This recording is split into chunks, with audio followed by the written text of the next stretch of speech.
عنکبوت مکی صورت ہے. بسم اللہ الرحمن الرحیم. الف لام میم.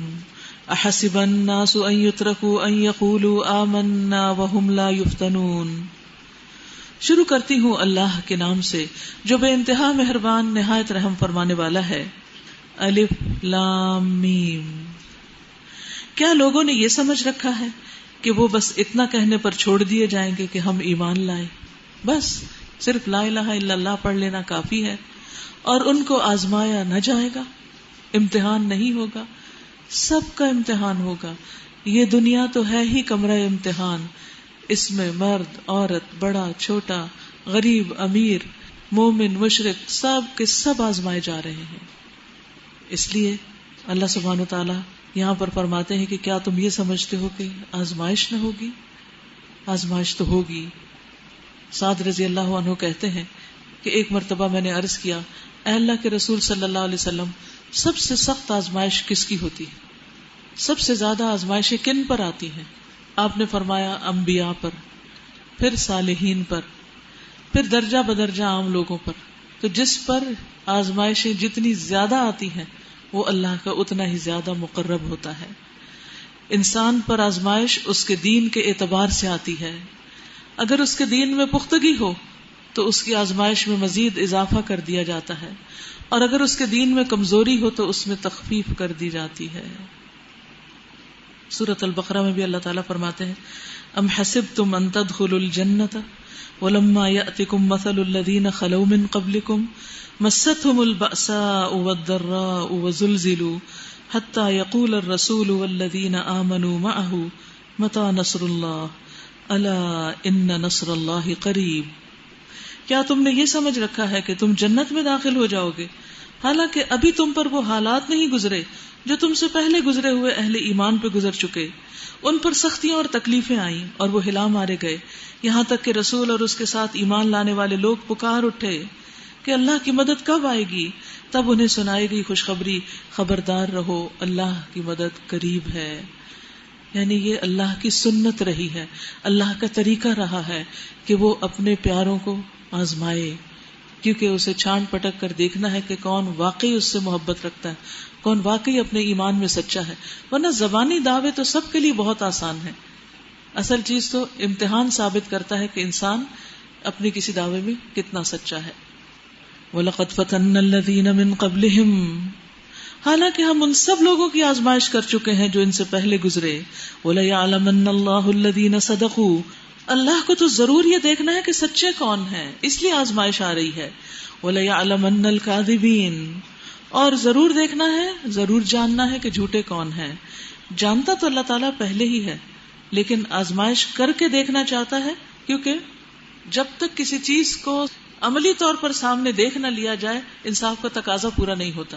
تو اللہ تعالیٰ تو پہلے سے ہی جانتا ہے کہ کون صابر ہے کون نہیں، لیکن وہ اس کو عمل میں لانے دیتا ہے تاکہ پتہ چل جائے کہ حقیقت میں کس کو صبر پر اجر ملنا چاہیے اور کس کو اس کی بے صبری پر پوچھا جانا چاہیے. ام حسب الذین یعملون السیئات ان یسبقونا ساء ما یحکمون، اور کیا وہ لوگ جو بری حرکتیں کر رہے ہیں یہ سمجھے بیٹھے ہیں کہ وہ ہم سے بازی لے جائیں گے؟ بڑا غلط حکم ہے جو وہ لگا رہے ہیں کہ ہم ان کو پکڑ نہ سکیں گے. من کان یرجو لقاء اللہ فإن اجل اللہ لآت، جو کوئی اللہ سے ملنے کی توقع رکھتا ہو اسے معلوم ہونا چاہیے کہ اللہ کا مقرر کیا ہوا وقت آنے ہی والا ہے. یعنی قیامت دور نہیں، موت تو جوتی کے تسمے سے بھی زیادہ انسان کے قریب ہے. وَهُوَ السَّمِيعُ الْعَلِيمُ، اور وہ سب کچھ سننے والا جاننے والا ہے. وَمَنْ جَاهَدَ فَإِنَّمَا يُجَاهِدُ لِنَفْسِهِ، جو شخص بھی مجاہدہ کرے گا، کوشش کرے گا، وہ اپنے نفس کے لیے کرے گا، اپنی ذات کے لیے کرے گا. إِنَّ اللَّهَ لَغَنِيٌّ عَنِ الْعَالَمِينَ، اللہ یقیناً دنیا جہان والوں سے بے نیاز ہے. تو یاد رکھیے کہ ہر انسان کی آزمائش ہو رہی ہے، کوئی نیک ہو یا بد. ہاں، برے لوگوں کی آزمائش اس وجہ سے ہوتی ہے جب وہ اللہ کی نافرمانی کرتے ہیں، اور نیک لوگوں کی ان کو جانچنے اور پرکھنے کے لیے ہوتی ہے. گناہوں کی وجہ سے جہاں تک آزمائش کا تعلق ہے تو حدیث میں آتا ہے کہ حضرت عمر نے جب حضرت عباس سے بارش کے لیے دعا کرنے کو کہا تو انہوں نے کہا اللہ بے شک مصیبت گناہ کی وجہ سے نازل ہوئی ہے اور وہ صرف توبہ سے دور ہو سکتی ہے، تو ہم تیرے حضور توبہ کرتے ہیں۔ پھر اسی طرح انسان قطع رحمی جو کرتا ہے اور ظلم اور زیادتی جو دوسروں کے حق مارتا ہے، اس کی وجہ سے بھی اللہ تعالیٰ دنیا میں جلد سزا بھی دیتا ہے اور آخرت میں بھی سزا دیتا ہے۔ لیکن اس کے برعکس جب انسان اللہ کا فرما بردار ہو جاتا ہے تو اللہ تعالیٰ اپنی رحمتوں سے اس کو ڈھانپ لیتا ہے۔ اب جب رحمتوں میں آ جاتا ہے پھر کوئی اور امتحان ہوتا ہے، ان دونوں میں فرق ہوتا ہے۔ امتحان اور آزمائش میں کیا فرق ہے؟ یعنی امتحان جو ہے وہ انسان کے درجے بلند کرنے کے لیے ہوتا ہے، اور آزمائش جو ہے وہ عام طور پر انسان کے گناہوں کی وجہ سے آتی ہے، سزا کے طور پر آتی ہے۔ اگر وہ اس آزمائش میں کامیاب ہو جاتا ہے، یعنی اللہ سبحانہ وتعالیٰ کے قریب ہو جاتا ہے، سمجھ جاتا ہے، سنبھل جاتا ہے، گناہ سے توبہ کر لیتا ہے، تو یہ شخص پہلی کیٹیگری میں شامل ہو جاتا ہے۔ یہ امتحان، یہ آزمائش اس کے لیے عذاب نہیں ہوتا، ایک نعمت ہی ہوتی ہے کہ انسان دنیا میں ہی سنبھل جاتا ہے۔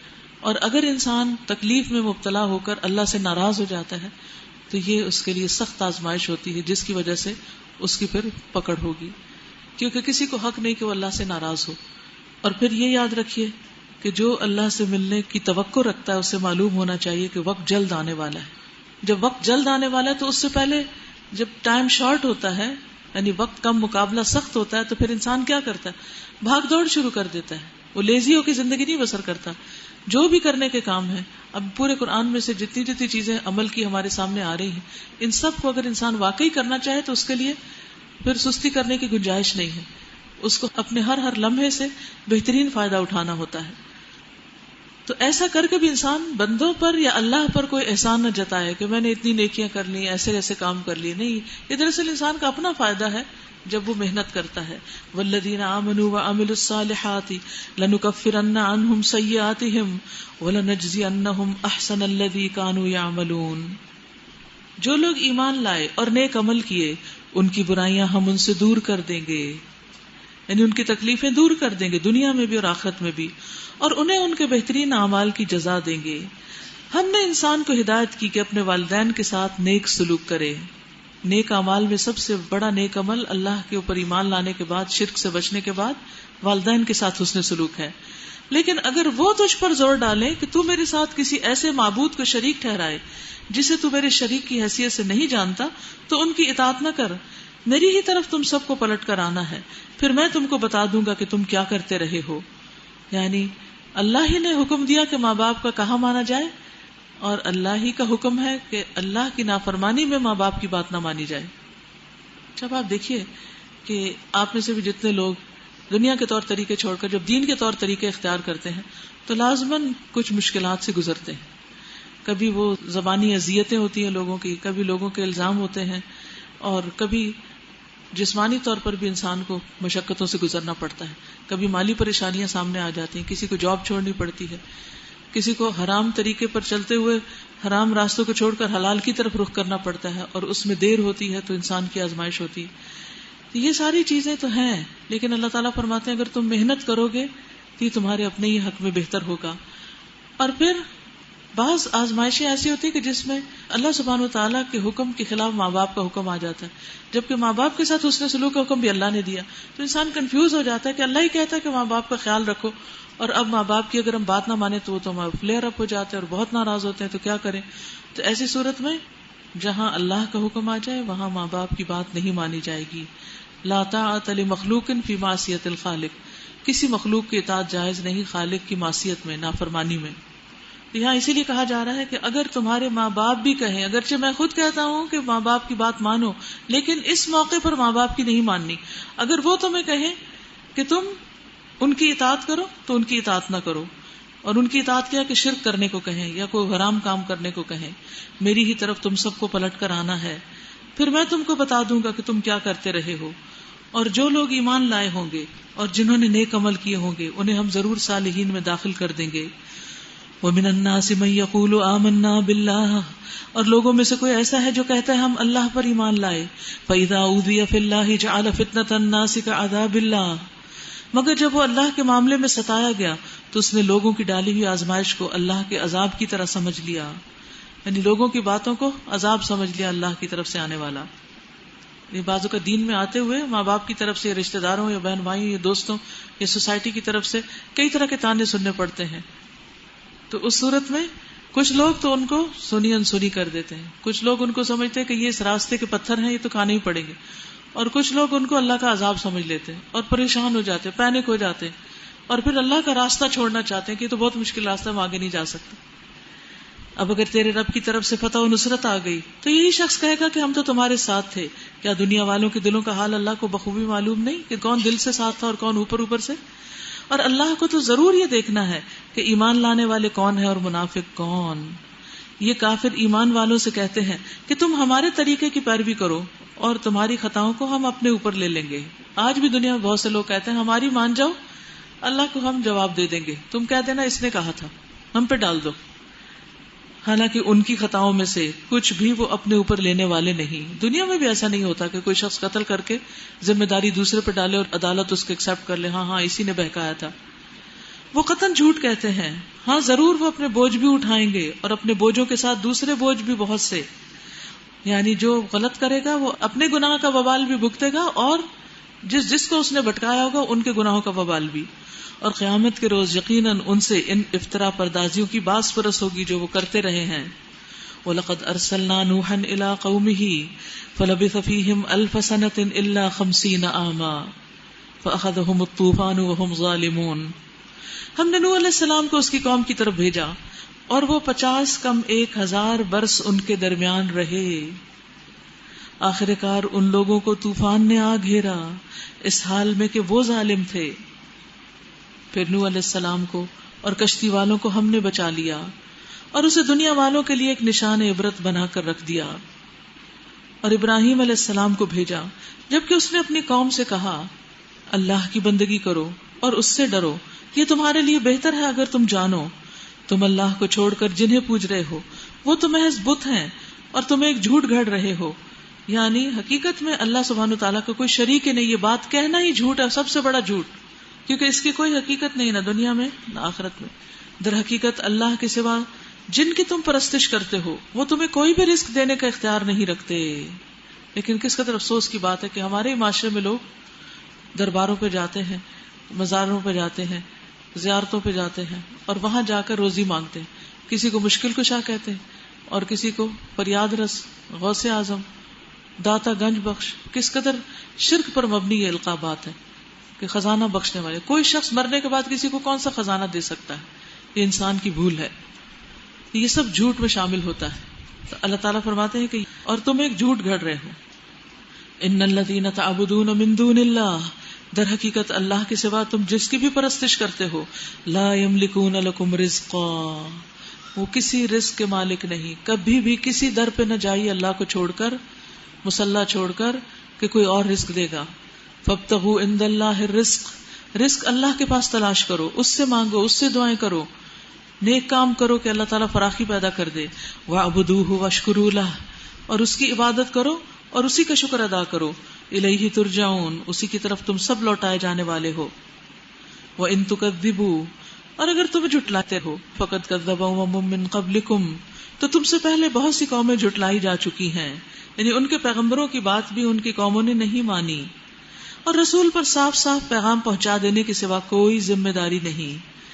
یعنی یہ ایسے ہی ہے کہ جیسے ایک ماں اپنے بچے کو کھانے کے لیے بلاتی ہے اور اسے کہتی کہ کھا لو.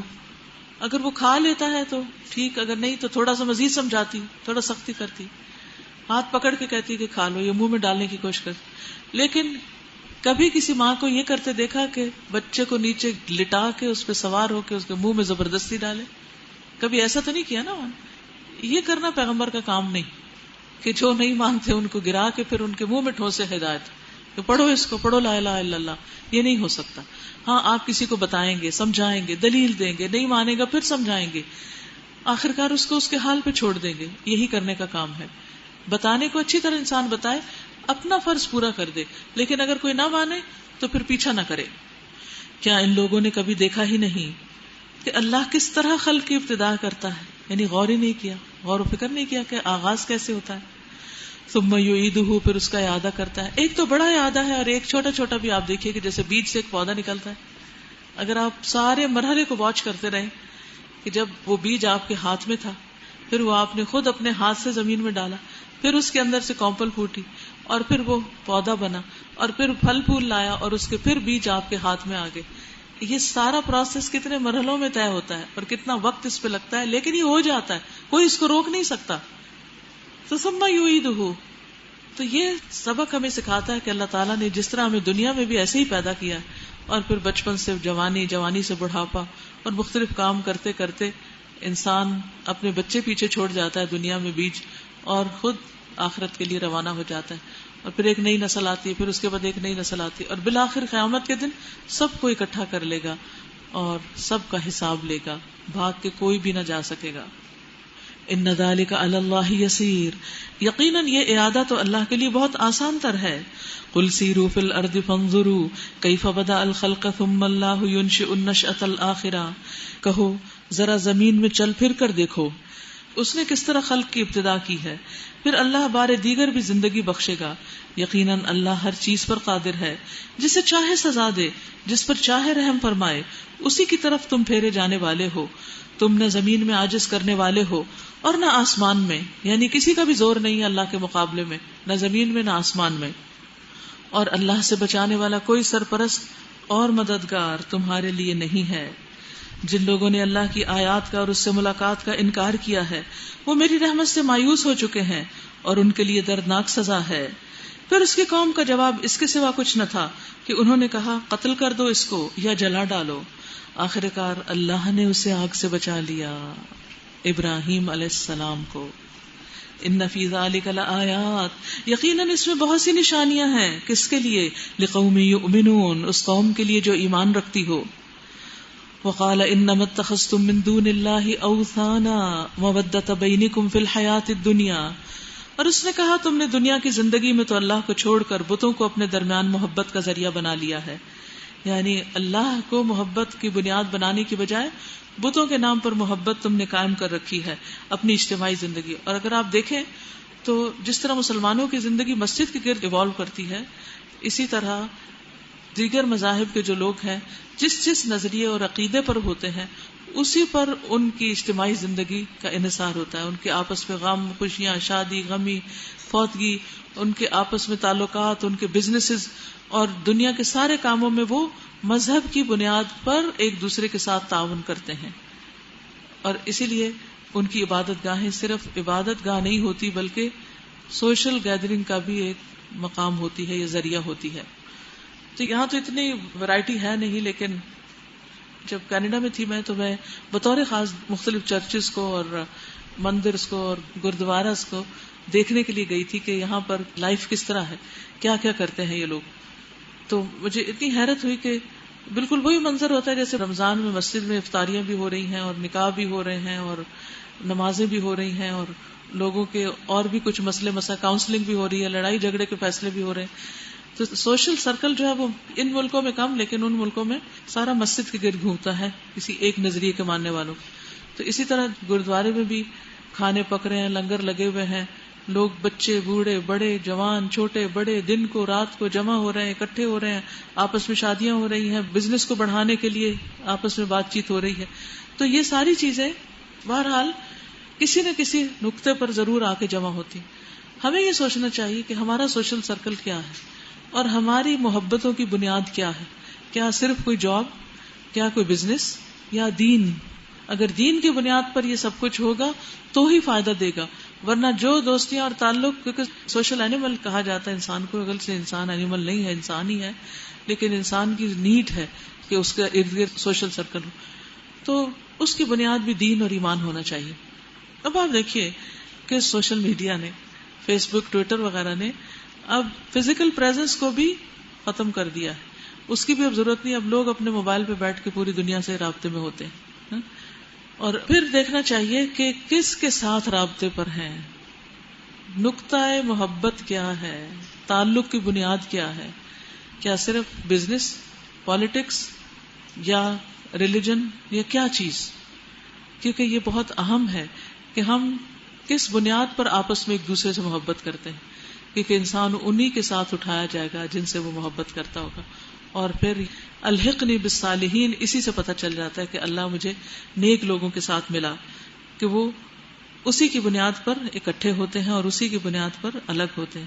تو اللہ تعالیٰ کھول کے بتا رہے ہیں انما اتخذتم من دون اللہ اوثانا، کہ تم نے دنیا کی زندگی میں اللہ کو چھوڑ کر بتوں کو اپنے درمیان محبت کا ذریعہ بنا لیا، وہ تمہارا سینٹر آف لائف بن گئے ہیں. مگر قیامت کے روز تم ایک دوسرے کا انکار کرو گے اور ایک دوسرے پہ لعنت کرو گے. اللہ کے نام کے علاوہ دوسرے جن بنیادوں پہ لوگ اکٹھے ہوتے ہیں دنیاوی مفادات کے لیے، اگر اس میں بیٹھ کر وہ اللہ کی نافرمانی کے کام کرتے ہیں تو کل قیامت کے دن وہی ایک دوسرے کے دشمن بن جائیں گے. نمبر 1 دشمن، یعنی دوست دشمن میں تبدیل ہو جائیں گے. وَيَلْعَنُ بَعْضُكُمْ بَعْضًا، تم میں سے بعض پر لعنت کر رہا ہوگا، ایک دوسرے کو گالیاں دے رہے ہوں گے کہ تم نے ہمیں بھٹکایا، ہم تو اچھے بھلے سمجھدار تھے، تم نے ہمیں کنفیوژن میں ڈال دیا اور پریشان کر دیا اور پھسلا دیا، اور آگ تمہارا ٹھکانہ ہوگی اور تمہارا کوئی مددگار نہ ہوگا. اس وقت لوط علیہ السلام نے اس کو مانا، اور ابراہیم علیہ السلام نے کہا میں اپنے رب کی طرف ہجرت کرتا ہوں، وہ زبردست ہے اور حکیم ہے. وَوَهَبْنَا لَهُ إِسْحَاقَ، اور ہم نے اس کو اسحاق عطا کیا، وَيَعْقُوب، اور یعقوب بھی پوتا، وَجَعَلْنَا فِي ذُرِّيَّتِهِ النُّبُوَّةَ وَالْكِتَابَ وَآتَيْنَاهُ أَجْرَهُ فِي الدُّنْيَا وَإِنَّهُ فِي الْآخِرَةِ لَمِنَ الصَّالِحِينَ. اور ہم نے اسے اسحاق اور یعقوب جیسی اولاد عنایت فرمائی اور اس کی نسل میں نبوت اور کتاب رکھ دی، اور اسے دنیا میں اس کا اجر عطا کیا، اور آخرت میں وہ یقیناً صالحین میں سے ہوگا. اور ہم نے لوط علیہ السلام کو بھیجا جبکہ اس نے اپنی قوم سے کہا تم تو وہ فحش کام کرتے ہو جو تم سے پہلے دنیا والوں میں سے کسی نے نہیں کیا. کیا تمہارا حال یہ ہے کہ مردوں کے پاس جاتے ہو؟ اَإِنَّكُمْ لَتَأْتُونَ الرِّجَالَ وَتَقْطَعُونَ السَّبِيلَ، کہ تم مردوں کے پاس جاتے ہو اور رہزنی کرتے ہو. یعنی رہزنی کرنے سے مراد راہ چلتے قافلے مسافروں کو لوٹ لیتے ہو. انتہا درجے کی بد اخلاق قوم تھی. وَتَأْتُونَ فِي نَادِيكُمُ الْمُنْكَرَ، اور اپنی مجلسوں میں برے کام کرتے ہو، یعنی شہوت رانی کرتے ہو، اوپنلی علی الاعلان ننگی حرکتیں. فما کان جواب قومہ، تو نہ تھا جواب اس کی قوم کا، الا ان قالوا ائتنا بعذاب اللہ، مگر یہ کہ انہوں نے کہا لے آؤ ہمارے پاس اللہ کا عذاب. الٹا پیغمبر کو دھمکی دینے لگے، ان کنت من الصادقین، اگر تم سچوں میں سے ہو. قال رب انصرنی علی القوم المفسدین، پیغمبر نے کہا اے میرے رب ان مفسد لوگوں کے مقابلے میں میری مدد فرما. ولما جاءت رسلنا ابراہیم بالبشرا، اور جب ہمارے فرشتے ابراہیم علیہ السلام کے پاس بشارت لے کر پہنچے، کس کی بشارت؟ بیٹے کی. تو انہوں نے اس سے کہا ہم اس بستی کے لوگوں کو ہلاک کرنے والے ہیں، اس کے لوگ سخت ظالم ہو چکے ہیں. ابراہیم علیہ السلام نے کہا وہاں تو لوط موجود ہے. انہوں نے کہا ہم خوب جانتے ہیں کہ وہاں کون کون ہے، ہم اسے اور اس کی بیوی کے سوا اس کے باقی سب گھر والوں کو بچا لیں گے، یعنی ان کی بیٹیاں. اس کی بیوی پیچھے رہ جانے والوں میں سے تھی. بہت ڈرنے والی آیت ہے یہ، کہ اگر عورت خیانت کار ہے، دین میں خیانت کرنے والی ہے، تو شوہر چاہے کتنا متقی پرہیزگار اور جنت میں جانے والا وہ اس کے ساتھ نہیں جا سکتی. یہ ہسبینڈ وائف کے بھی جو رشتے ہیں یہ دنیا تک ہی ہیں. اگر ایمان نہ ہوا، عمل صالح نہ ہوا تو وہاں ان میں جدائی ڈال دی جائے گی، لیکن نیک لوگوں کو اکٹھا کر دیا جائے گا. پھر جب ہمارے فرشتے لوط علیہ السلام کے پاس پہنچے تو وہ ان کی آمد پر سخت پریشان ہوا اور دل تنگ ہوا. انہوں نے کہا مت ڈرو اور نہ رنج کرو، ہم تمہیں اور تمہارے گھر والوں کو بچا لیں گے سوائے تمہاری بیوی کے جو پیچھے رہ جانے والوں میں سے ہے. ہم اس بستی کے لوگوں پر آسمان سے عذاب نازل کرنے والے ہیں اس فسق کی بدولت جو یہ کرتے رہے ہیں، اور ہم نے اس بستی کی ایک کھلی نشانی چھوڑ دی ہے ان لوگوں کے لیے جو عقل سے کام لیتے ہیں، یعنی بحیرہ مردار کے طور پر. وَإِلَى مَدْيَنَ أَخَاهُمْ شُعَيْبًا قَالَ يَا قَوْمِ اعْبُدُوا اللَّهَ وَارْجُوا الْيَوْمَ الْآخِرَ وَلَا تَعْثَوْا فِي الْأَرْضِ مُفْسِدِينَ. اور مدین کی طرف ہم نے ان کے بھائی شعیب علیہ السلام کو بھیجا. اس نے کہا اے میری قوم کے لوگو، اللہ کی بندگی کرو اور روز آخر کے امیدوار رہو، اور زمین میں مفسد بن کر زیادتیاں نہ کرتے پھرو. مگر انہوں نے اسے جھٹلا دیا. آخر کار ایک سخت زلزلے نے انہیں آ لیا اور وہ اپنے گھر میں پڑے کے پڑے رہ گئے. اور عاد اور سمود کو ہم نے ہلاک کیا. تم وہ مقامات دیکھ چکے ہو جہاں وہ رہتے تھے، ان کے اعمال کو شیطان نے ان کے لیے خوشنما بنا دیا تھا اور انہیں راہ راست سے برگشتہ کر دیا، حالانکہ وہ ہوش گوش رکھتے تھے۔ وقارون وفرعون وہامان وَلَقَدْ جَاءَهُم مُوسَىٰ بِالْبَيِّنَاتِ فَاسْتَكْبَرُوا فِي الْأَرْضِ وَمَا كَانُوا سَابِقِينَ، اور قارون اور فرعون اور حامان کو ہم نے ہلاک کیا۔ موسیٰ علیہ السلام ان کے پاس بینات لے کر آئے، مگر انہوں نے زمین میں اپنی بڑائی کا زوم کیا، حالانکہ وہ سبقت لے جانے والے نہ تھے۔ آخر کار ہر ایک کو ہم نے اس کے گناہ میں پکڑا، پھر ان میں سے کسی پر ہم نے پتھراؤ کرنے والی ہوا بھیجی، کسی کو ایک زبردست دھماکے نے آ لیا، کسی کو ہم نے زمین میں دھسا دیا، کسی کو غرق کیا۔ اللہ ان پر ظلم کرنے والا نہ تھا، مگر وہ خود ہی اپنے اوپر ظلم کر رہے تھے۔ تو اس سے کیا پتہ چلتا ہے کہ جس کسی نے بات نہیں مانی اللہ نے اس کو پکڑ لیا۔ ہمارے لیے کیا سبق ہے؟ سوچنے کی بات کیا ہے کہ اگر ہم اللہ کی بات نہیں مانتے تو کیسے چھوٹ سکتے ہیں؟ اس لیے فوراً توبہ کر کے اللہ کی طرف رجوع کرنا چاہیے، اور جن فرائض سے غفلت برت رہے ہیں ان کو خوشی خوشی ادا کرنا چاہیے۔ اور یہاں قارون، فرعون اور حامان کو اکٹھا بیان کیا گیا۔ قارون حالانکہ کس قوم میں سے تھا؟ بنی اسرائیل میں سے تھا، لیکن فرعون کا ساتھ ہوگا اس کا، کیونکہ وہ اس کا دوست تھا۔ اور کون لوگ ان کے ساتھ ہوں گے؟ ایک دن نبی صلی اللہ علیہ وسلم نے نماز کا ذکر کیا اور فرمایا، جو شخص نماز کی پابندی نہیں کرے گا وہ اس کے لیے روشنی، دلیل اور نجات کا سبب نہیں بنے گی، اور وہ شخص قیامت کے دن قارون، فرعون، حامان اور ابی ابن خلف کے ساتھ ہوگا۔ اس کا انجام ان لوگوں کے ساتھ ہوگا، کیونکہ یہ لوگ مال کی محبت میں، جاہ کی محبت میں، عہدے کی محبت میں اللہ کی عبادت نہیں کرتے تھے۔ تو جو لوگ دنیاوی مصروفیات کا شکار ہو کر نماز کی صحیح پابندی نہیں کرتے، ان کا انجام پھر یہی ہوگا کہ قیامت کے دن ایسے لوگوں کے ساتھ ہوں۔ اور یہاں پر آپ دیکھیے، فَكُلًّا أَخَذْنَا بِذَنبِهِ، ہر ایک کو ہم نے اس کے گناہ کی وجہ سے پکڑ لیا۔ تو اس سے کیا پتہ چلتا ہے کہ اللہ سبحانہ وتعالیٰ گناہوں کی وجہ سے بندوں کو پکڑ لیتے ہیں۔ جہاں امتحان ویسے آتے ہیں اس کے پیارے بندوں کے لیے، ان کے درجات بلند کرنے کے لیے، وہاں جو گناہگار ہیں ان کی گناہ کی وجہ سے بھی پکڑ ہوتی ہے۔ اس لیے ہمیں دعا مانگتے رہنا چاہیے، اللہم انی اعوذ بک من زوال نعمتک وتحول عافیتک وفجاءۃ نقمتک وجمیع سخطک۔ اے اللہ میں تیری پناہ چاہتا ہوں اس بات سے کہ تیری دی ہوئی کوئی نعمت چھن جائے، اور یہ کہ تیری دی ہوئی عافیت پلٹ جائے، اور کوئی ناگہانی عذاب آ جائے، اور تیرے تمام غصے، ناراضگیوں سے تیری ہی پناہ چاہتا ہوں۔ عام طور پر کیا ہوتا ہے، جب ہم کسی سے ڈرتے ہیں تو اس سے دور بھاگتے ہیں، لیکن اللہ سبحانہ وتعالیٰ سے ڈر کر اسی کی طرف بھاگتے ہیں کہ اللہ آپ ہی کی پناہ چاہیے، آپ ہمیں معاف فرما دیں۔ اسی طرح یہ دعا بھی پڑھی جاتی ہے، اعوذ بکلمات اللہ التامۃ من غضبہ وعقابہ ومن شر عبادہ ومن ہمزات الشیاطین وان یحضرون۔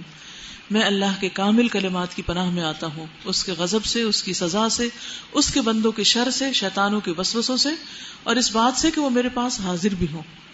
اس سے بھی پناہ مانگی گئی ہے۔ مثل الذین اتخذوا من دون اللہ اولیاء کمثل العنکبوت اتخذت بیتا وان اوہن البیوت لبیت العنکبوت لو کانوا یعلمون۔ جن لوگوں نے اللہ کو چھوڑ کر دوسرے سرپرست بنا لیے ہیں، ان کی مثال مکڑی جیسی ہے جو اپنا ایک گھر بناتی، اور سب گھروں سے زیادہ کمزور گھر مکڑی کا گھر ہوتا ہے۔ کاش یہ لوگ علم رکھتے، یعنی غیر اللہ کے سہارے مکڑی کے جالے کی طرح ہے۔ جب انسان اللہ کو بھول جاتا ہے، اللہ کو چھوڑ دیتا ہے، اللہ سے دعا نہیں مانگتا، اللہ سے اپنی ضروریات نہیں مانگتا، اور اللہ کو چھوڑ کے پیروں فقیروں کے پیچھے جاتا ہے، بتوں کے پیچھے جاتا ہے، تو فرمایا ان کی مثال ایسی ہے کہ جیسے مکڑی کا جالا ہو۔ آپ مکڑی کے جالے پہ ہاتھ رکھ کے پکڑ کے اس کے اوپر چڑھ سکتے سیڑھی پہ؟ نہیں، وہ آپ کو نیچے گرا دے گا، خود بھی گرے گا، آپ کو بھی گرائے گا۔ تو خواہ وہ کتنا ہی تانا بانا ہوتا ہے، اس میں کتنی بھی محنت ہوتی ہے، لیکن اس کی کوئی اسٹیبلٹی نہیں ہوتی۔ یہ لوگ اللہ کو چھوڑ کر جس چیز کو بھی پکارتے ہیں، اللہ اسے خوب جانتا ہے، وہی زبردست اور حکیم ہے۔ وَتِلْكَ الْأَمْثَالُ نَضْرِبُهَا لِلنَّاسِ وَمَا يَعْقِلُهَا إِلَّا الْعَالِمُونَ۔ یہ مثالیں ہم لوگوں کو سمجھانے کے لیے دیتے ہیں، مگر ان کو وہی لوگ سمجھتے ہیں جو علم رکھنے والے ہیں۔ تو اس سے کیا پتہ چلتا ہے کہ قرآن کی مثالیں سمجھنے کے لیے بھی علم ضروری ہے۔ خلق اللہ السماوات والارض بالحق ان فی ذلک لآیۃ للمؤمنین۔ اللہ نے آسمانوں اور زمین کو برحق پیدا کیا ہے، حقیقت میں اس میں ایک نشانی ہے اہل ایمان کے لیے، یعنی پوری کائنات اللہ کی صداقت اور توحید کی ایک نشانی ہے، اور اس سے انسان کو ان تمام باتوں کے جواب مل سکتے ہیں. شرط یہ ہے کہ وہ حق کو پانا چاہے، اس پر عمل کرنا چاہے. وآخر دعوانا ان الحمد للہ رب العالمین. سبحانک اللہم وبحمدک، اشہد ان لا الہ الا انت، استغفرک واتوب الیک. السلام علیکم ورحمۃ اللہ وبرکاتہ.